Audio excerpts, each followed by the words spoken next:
Hello friends. उम्मीद है आपको हमारा लास्ट वीडियो अच्छा लगा होगा और आपने उसको एंजॉय किया होगा। आज हम एम टेक्नोलॉजीज़ के बारे में इंफॉर्मेशन लेंगे। एक बहुत ही अच्छी कंपनी, फंडामेंटली बहुत ही शानदार, बहुत ही स्ट्रॉन्ग कंपनी है। इसका चार्ट पैटर्न भी अभी मेरे हिसाब से बहुत ही अच्छा लग रहा है। अ, इसका 15 मार्च 2021 को आईपीओ लॉन्च हुआ था इस जगह पर। और उस वक्त nearly about I think 2 times उसका आईपीओ ओपन हुआ था। उस वक्त हमने आईपीओ के लिए अप्लाई किया था, लेकिन मुझे आईपीओ मिला नहीं था। उसके बाद वो एक अच्छे खासे कंसोलिडेशन जोन में चला गया था इस एरिया में। तो उस वक्त तो वो एंट्री बन नहीं रही थी, लेकिन उसके बाद से अभी इम्पोर्टेंट फैक्टर क्या हो रहा है ना, उसने एक अच्छा खासा ब्रेकआउट दिया अपने ओपनिंग रेंज को। और उसके बाद वो उसका वॉल्यूम भी देखिए, यहाँ पर एक बहुत ही शानदार वॉल्यूम।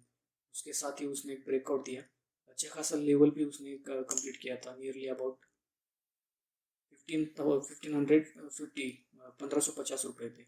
उसके बाद उसमें एक अच्छी खासी गिरावट आ गई। लेकिन अभी इम्पोर्टेंट फैक्टर क्या हो रहा है ना, जब ये गिरावट हो रही थी उस टाइम पे वॉल्यूम देखिए एकदम बिल्कुल ड्राई आउट हो गया है।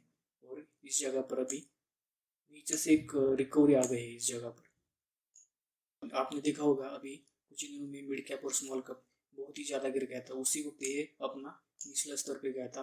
लेकिन आज देखिए आज क्या हो रहा है। आज आज तारीख है 12 अगस्त 2021। ये नियरली अबाउट 4% अपर है, अप है। और अभी ये अपने बहुत ही अच्छे खासे बाइंग जोन पे है। क्यों? क्योंकि एक उसने एक अच्छा खासा ब्रेकआउट दिया, उसके बाद वो उसने एक टॉप बनाया 1550 रुपये के आसपास। उसके बाद उसने एक फॉल दिया और अभी रिकवरी दे रहा है। एक सबसे प्रॉफिटेबल चार्ट पैटर्न उस कहते हैं।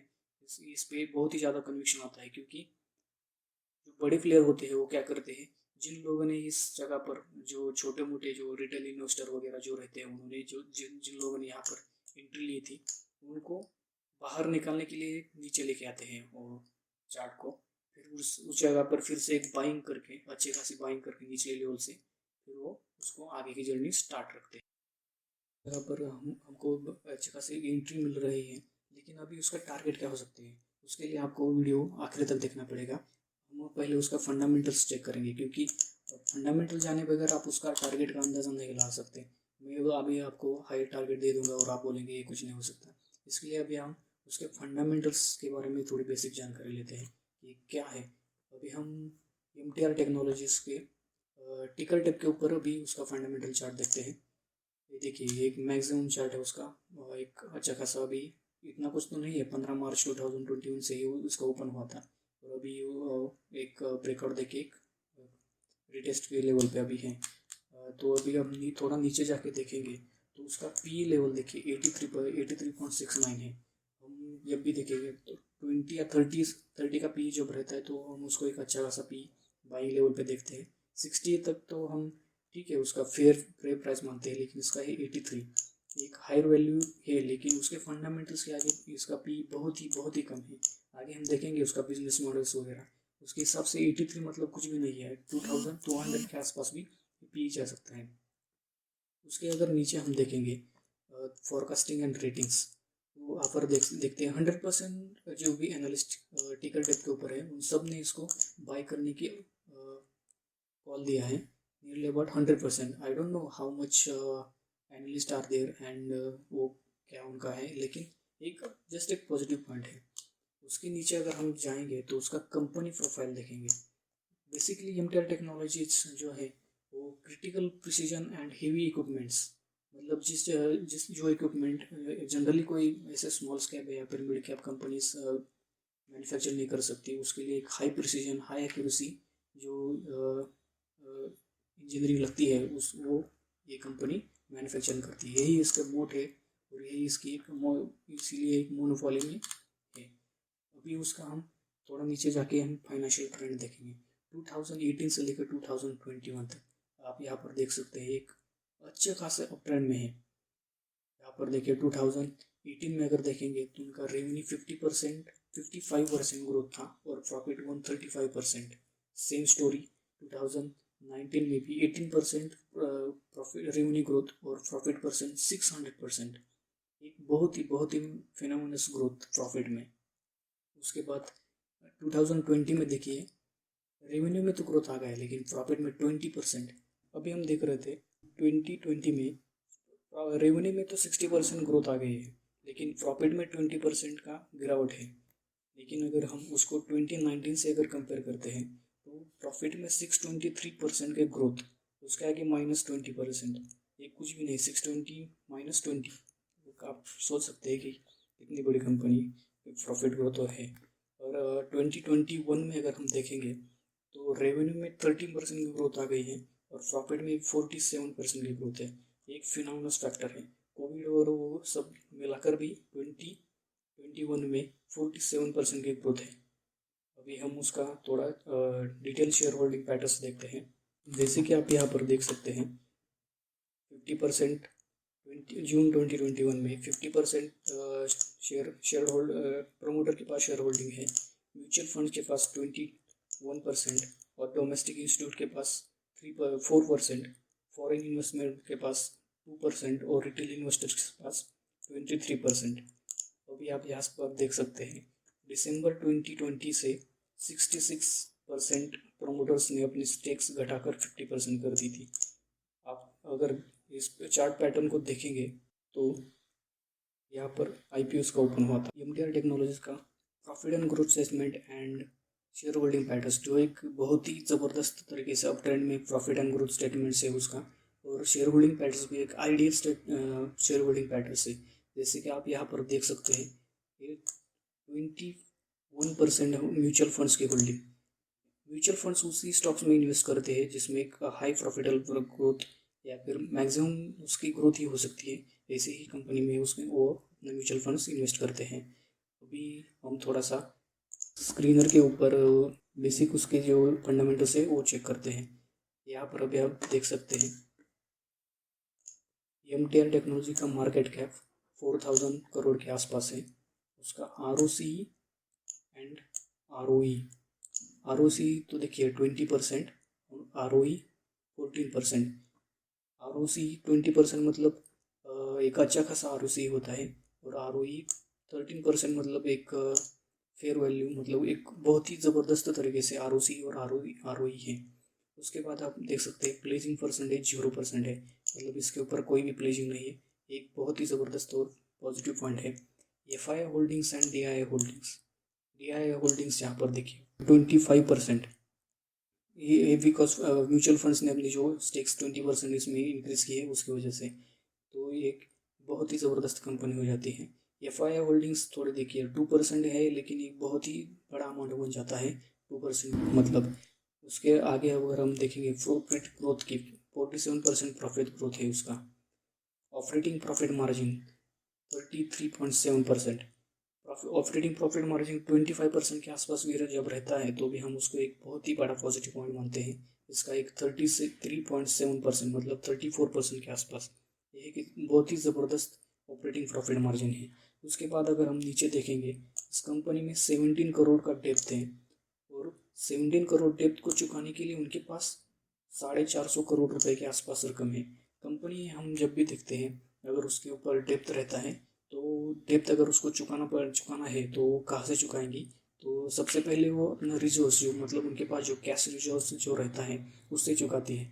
तो अभी आप देख सकते हैं उसके ऊपर ओनली 17 करोड़ रुपए इसका डेप्थ है और उसके अगेंस्ट में 450 करोड़ रुपए का उनके पास कैश रिजर्व है। मतलब ये कंपनी ऑलमोस्ट डेप्थ फ्री है।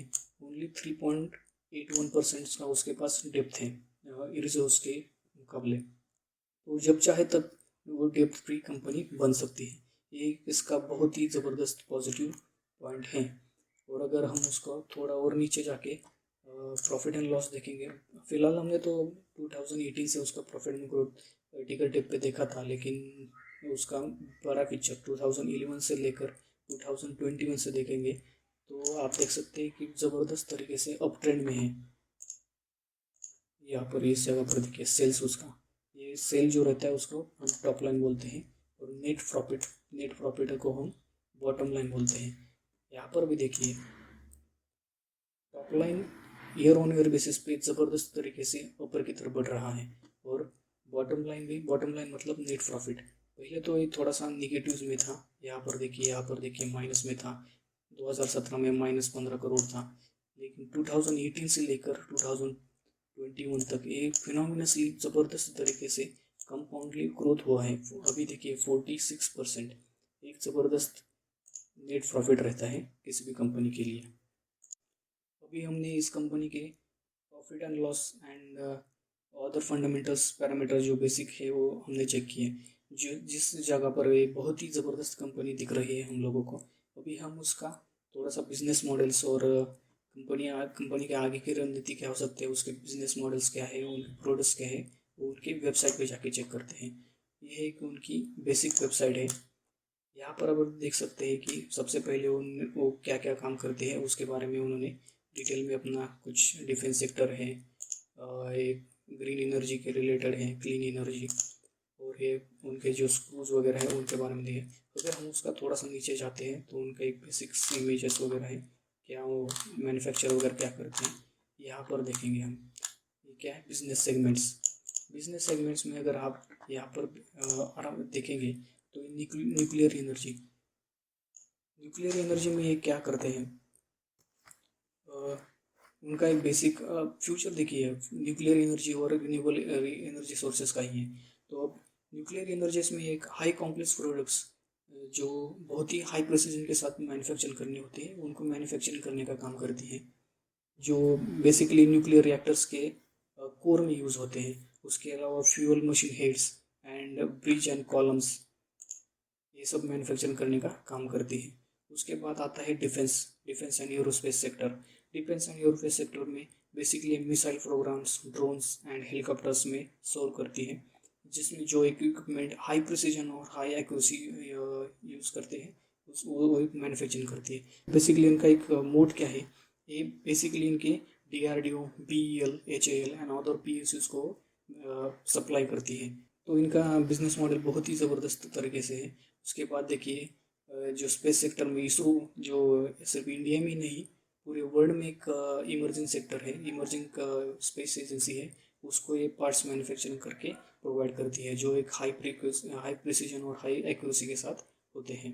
उसके बाद ये छोटा सा equipment, ball screw and roller screws, ये इन्होंने यहाँ पर क्यों दिया है, क्योंकि इसका मेन फैक्टर ये है कि पूरे इंडिया में ये वन एंड ओनली कंपनी है जो इस तरफ के बॉल स्क्रूज और रोलर स्क्रूज मैन्युफैक्चर करती है, और इनका इन हाउस R&D सेंटर भी है।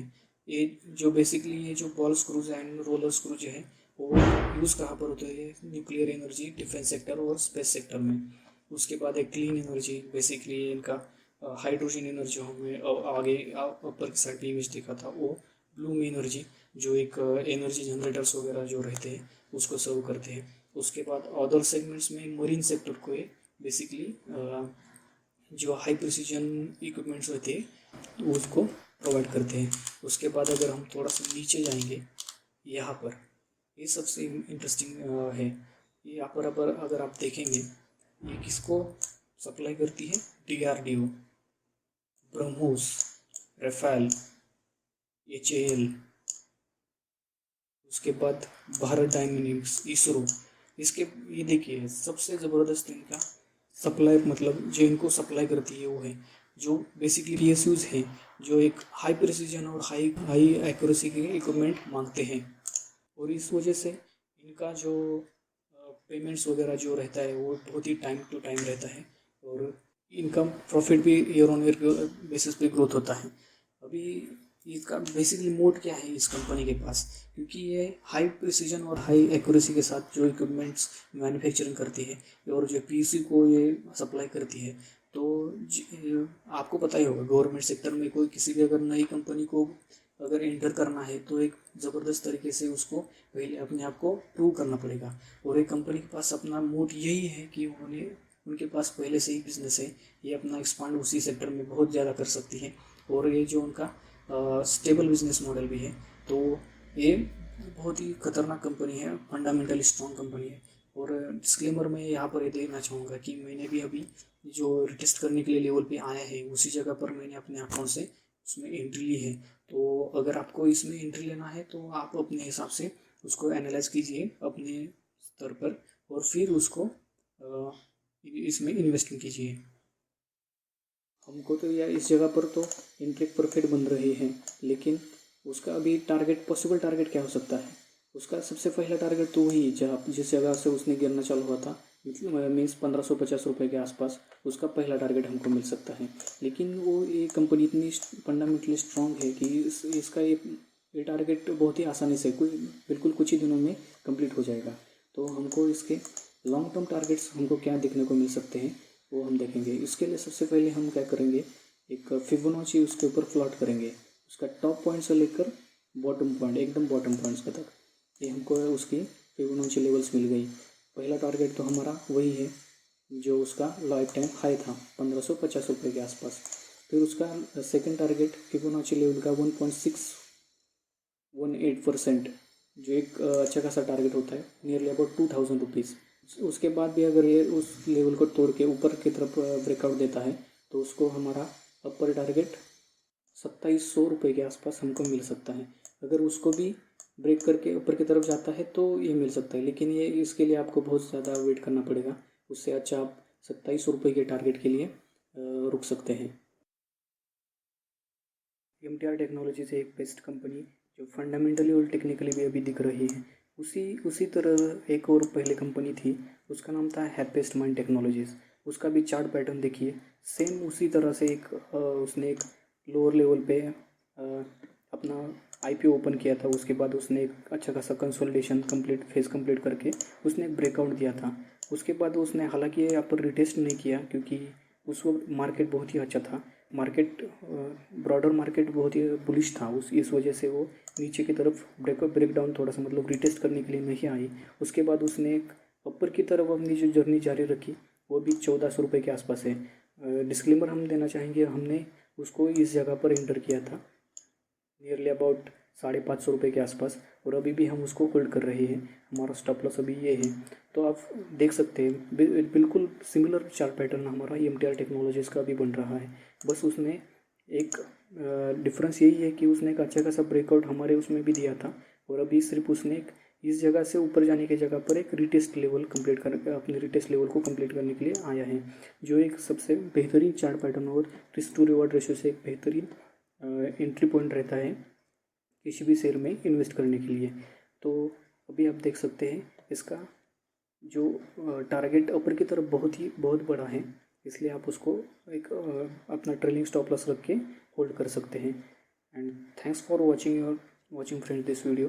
होप आपने इस वीडियो को एंजॉय किया होगा, और आपको अगर इसमें इन्वेस्ट करना है तो आप अपने हिसाब से अपने चेक करके इन्वेस्ट कर सकते हैं।